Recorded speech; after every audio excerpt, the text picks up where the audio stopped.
Penumpang mobil SUV Takwa menceritakan detik-detik mobilnya yang ditumpangi masuk hingga melintang masuk di rel kereta api di Kelurahan Keradenen, Kecamatan Sampiuh, Kabupaten Banyumas, Jawa Tengah.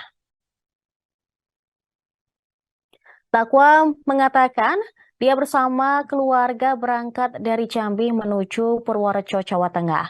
Mobil tersebut berisi 8 penumpang. Geliat aneh mulai terlihat usai pengemudi berhenti untuk beristirahat di sebuah warung. Beberapa kali pengemudi berusaha menabrakkan mobilnya ke bis. Saat itu, Takwa sempat memperingatkan sang sopir.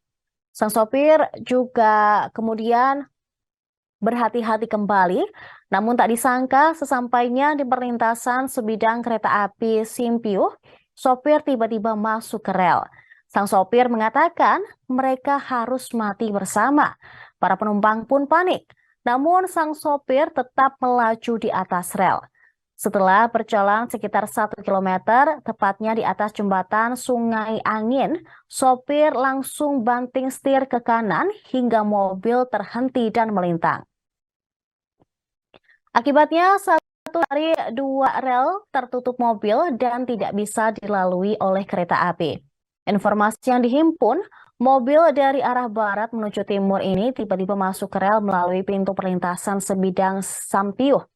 Akibat kejadian tersebut, ada beberapa belas kereta api yang jadwalnya terganggu dan tidak bisa melintasi rel tersebut.